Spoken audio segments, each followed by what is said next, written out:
పూరా లోకల్.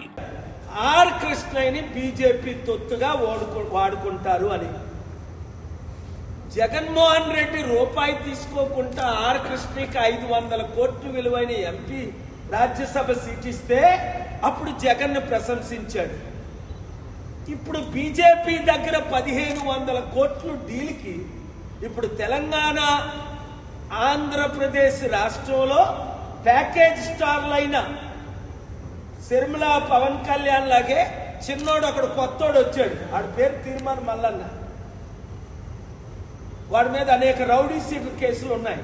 నేను బీసీని అని ఆర్ కృష్ణయ్యతో బీసీలందరినీ 80 కోట్లు ఖర్చు పెట్టి నిన్న మీటింగ్ పెట్టి మన బడుగు బలహీన వర్గాల్ని మోసం చేస్తున్నాడు. ఆర్ కృష్ణ ఏమన్నా మేము బిచ్చగాలవా అన్నాడు.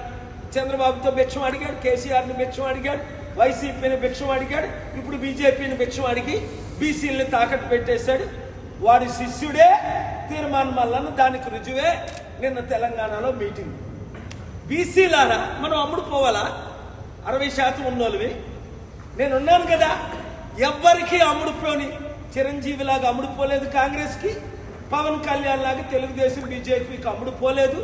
ఎంత పెద్ద పదవులు ఇస్తానన్నా సరెండర్ అవ్వలేదు. విజయసాయి రెడ్డి అమ్ముడుపోయాడు. పాపం జగన్మోహన్ రెడ్డి జైల్లో పెట్టించి చంద్రబాబు నాయుడిని వీక్ చేసి పవన్ కళ్యాణ్ సీఎం చేయడానికి అక్కడ తెలంగాణలో ఏక్నాథ్ సిండేలా కాంగ్రెస్ ను 4 ముక్కలు చేసేశారు.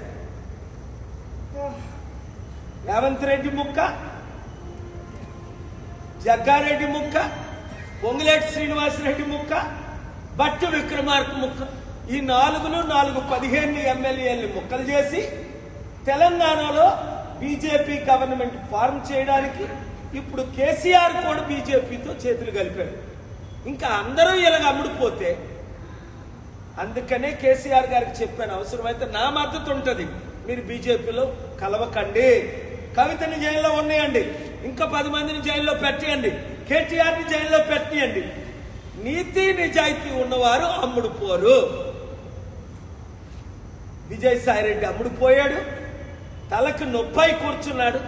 జగన్ తమ్ముడు, దేవుడు నీతో ఉండగా, నేను నీతో ఉండగా నీ తల మీద వెంట్రుక ముక్క తీసినోడు లేడు.